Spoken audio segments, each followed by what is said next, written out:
Hello, fellow self-publishers. My name is Bethany Stahl, and I am a full-time author and illustrator.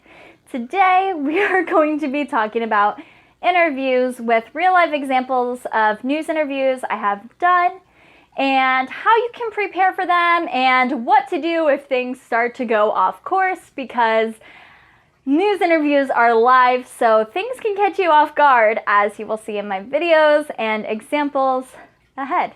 So one of the first things you should always do if you're doing an interview is make sure you dress nicely. So try to match the news interviewers. If you notice that the news station typically dresses more casual, dress a little more casual. If they are dressed up in suits, you may want to wear a button down or some pants or a nice skirt. So always dress to match. That way you don't stand out. And this is just my own personal advice. I don't want to be there in blue jeans and a t-shirt if I'm being interviewed by a guy in a suit. Or if I'm with a girl who has really pretty hair and makeup done, I don't want to sit there with my hair in a messy bun without makeup. I try to match their professionalism. That way I blend in. That being said, I'm slightly always more casual just because I don't like being super dressed up. But I do try to dress nicer for the occasion. Also, be aware of how far of you is going to be seen, because there are times that I did not think my legs were going to be shown and my knees were in the shot, in which case I would have worn pants because knees just look weird on camera. And other times I thought my shoes were going to be in the shot, but they weren't. And then other times maybe my full body's in the shot and I wore shoes that I didn't think would be in the shot. So be aware of where you think they're going to be positioned, if it's going to be a nice crop from your bust upwards, or if it's going to be more of a full body on the couch shot, or whatever they're going to end up doing. Be aware for that. Another thing you want to do is always bring your book, and sometimes whoever I'm being interviewed by wants to see a copy of the book ahead of time. That way they can read it and ask questions from the story. I always love when they ask about that because they're so much more prepared to ask questions. Sometimes news interviewers will ask you what questions you'd like to be asked, and I always just say, you know, ask when it comes out, if it has hit best-selling or any special new release accolades on Amazon. I will casually mention those. Oh, that's awesome. And this book is getting pretty popular out there. The word is out on it. It is. Yeah, I'll brag on you a little bit. So, okay, so top of the bestseller list. It is #1 new release. Yes. Man, that is awesome. I'm so excited. Awesome. When did this come out? So it came out on Earth Day for celebration. That is just so awesome. April 22nd. Okay, so and then if I'm doing any sort of public book signings or if it's at a local bookstore for sale, I will also mention that. That way you are directing people where to go. Also, make sure you have time to plug your own website or plug Amazon, but I definitely would recommend plugging your own website, and then but it's available for purchase everywhere. This is impressive. Okay, where could someone get this book if they just really want to get this book? So it is available on my website, bethanystahl.com, and they can also find it on Amazon or in Barnes & Noble. Okay, or you can go to our website, wvlt.tv, and then click on the As Seen on WVLT link. I'm hoping. But anyway, you can do that, and you could find a link to your book right there. Thanks for coming in. Thank you for having me. Appreciate it very much. Can Brittany have that? That way, your name is purposely in their mind, and then everywhere, people know everywhere means Amazon, Barnes & Noble, etc. Most of the time, they will not tell you what questions they're going to ask you. So you do have to be a quick thinker. So do have statistics in your head and make sure that you speak slowly enough to where you aren't stumbling over your words, and take your time. Newscasters are professionals. They're really good that if they notice you start to crumble, they will cut you off and just keep going. And that's been really helpful for times I've stumbled.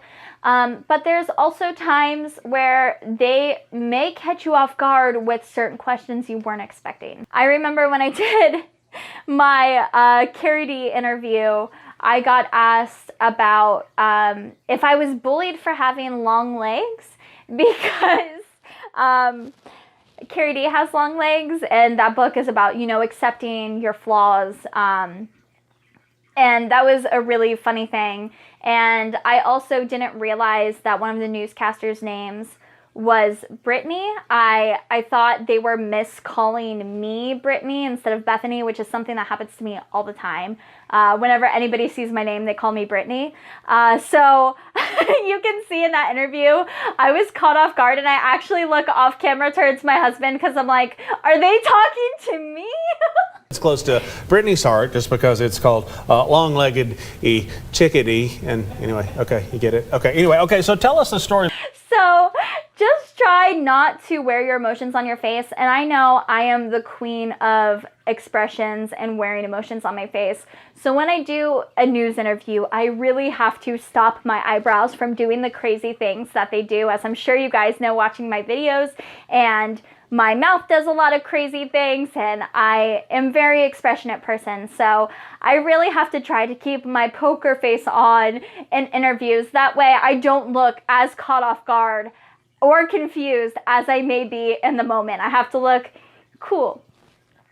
Now, there are also times where I've been really touched, heartfeltly, I don't know the word, by newscasters who have really connected with my message, who have really connected with my book.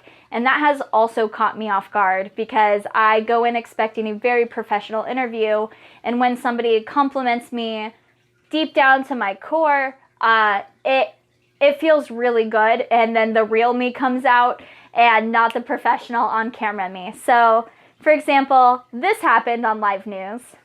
As well, but some of the symptoms are a lot of pelvic pain, back pain. It can cause dizziness, nausea, a very wide array of symptoms, which is why it's so hard to figure out what's really going on with your body and which doctor do you even see to figure out what's going on. And I know awareness is such a passion for you as you continue to live with this. Your book's right here. Fill us in on what inspired you to take that step and share your story to help others. So I had no idea what was going on with me, and when I finally figured it out, it was actually from an awareness campaign when I first heard of endometriosis, and I felt like I had to do my duty as being a part of the people who are affected with this disease to help share and put the word out there of what it is and the steps I took to diagnose myself, because watching and hearing others' stories about how they found doctors was really what helped me begin to find a doctor and get on the right path. That's incredible. So other stories inspired you. Now you're sharing yours to help others. Yes. That's amazing. And I love that you've been so brave to step out and do this. What is it like getting that response and hearing from other women who are going through what you're going through? It's really emotional because it's just difficult. Right, and you know you're not alone, right? And I think that hearing your story, you can tell this means so much to you to help other ladies, and I think that is absolutely incredible and inspiring. And you know, I have some friends that live with this, and you really don't know what they're going through until you hear their stories. So sharing yours is going to hopefully help others who are going through that. Now, if people want to get your book and be inspired, where is the best place to go? So they can find it anywhere. It's everywhere, so they request it from any bookstore, but it's also available online. Absolutely. Well, we will have more information posted for you on our website, livingeasttennessee.com. As we wrap up, what's that message you have for maybe the person who's saying, I'm living with this, or I might be diagnosed soon, I have these symptoms? What would you say to them to encourage them that life is good and that you can live with this and do it together? So there's a silver lining in everything, and just don't be afraid to find a doctor. So the only way to truly diagnose it is with surgery, which is a very scary thing, but I highly encourage to find the right doctor and go out and start seeking treatments. Wonderful. Well, it's so good to have you here. Thank Give me you. A hug. I mean, so brave to share your story, and really you are going to touch lives by this, and that's the most important thing. Thanks. All right, we'll have a link again for her book and more information on our website, livingeasttennessee.com. And during this interview, I did legitimately start to cry uncontrollably. I had never, ever been called brave for talking about endometriosis. And dealing with that, a lot of people don't believe it's real, including my own family. They did not think I had anything wrong with me, and I was actually very persuaded not to have a surgery to figure out if I had this chronic illness, because people just did not believe me that I had it. So it is a very emotional illness to have, especially because you can't see it. And when she said I was brave, I just, my heart felt it, and I lost it. I was also in a lot of pain in that interview, and I was having a really bad day with endo. I'm sorry if I'm out of breath. I would really appreciate your support, because today is one of my biggest pain days I've had in a really long time. So I'm really nervous to go out and do this, and the pain is a lot, which is why I am out of breath.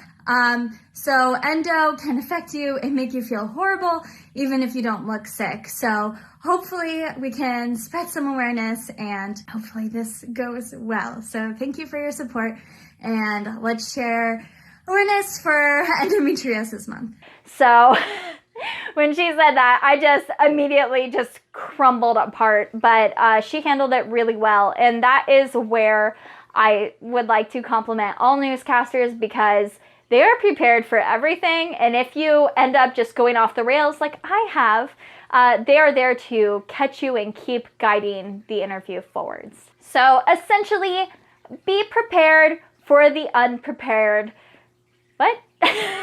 Be prepared for the unexpected, because there is just no way to know where your newscaster is going to go, whether they agree with your book, whether they disagree with your book, whether they've read your book, whether they haven't read your book, or whether it hits them on a very personal level and they are going to compliment you. Just be prepared for it all. But news interviews are always really fun, and I haven't done them for my past handful of books just because of everything going on in the world and it being unsafe to be close to people. So I haven't done any in a while, but I am excited to get back once everything starts to calm down and I can do interviews again. And they are a great way to get out into the community, to reach a new audience. After my Save the Bees interview, I was contacted by a plethora of libraries from around the state who had seen the interview and had shared the interview. And there was different schools and libraries and bee organizations that all reached out to me at once. And that book got a ton of press coverage, all stemming from that very first interview, which helped Save the Bees to be one of my more successful books. So interviews can go exceedingly well, and if by chance you wreck the interview, just don't tell anybody about it and keep moving forward. So I wish you all the best of luck. Don't be afraid to go do an interview. I am fully confident that you guys are able to knock it out of the park, and I wish you all the best of luck. If you like this video, please like and subscribe, or if you just feel bad for me for crying on live TV, like and subscribe, and I will see you all next time. Happy publishing. If you are looking for more information about publishing, go over to BethanyStahl.com/classes to see a huge collection of information that I have gathered for you, separated out into topics. Now, most of these classes are free to access, but there are a few that are exclusive to my self-pub patrons. If you do want to join that, go over to patreon.com/BethanyStahl, where you can join and get access to the classes, as well as other behind-the-scenes tips, tricks, and documents that are exclusive to that squad. If you are trying to get into contact with me to ask questions, the best place to do that would be Patreon. I do see all of those messages and comments first, and I am able to reply to those almost immediately. I hope this video has helped, and I will see you all next time. I was not prepared for the unprepared. I was not prepared to cry.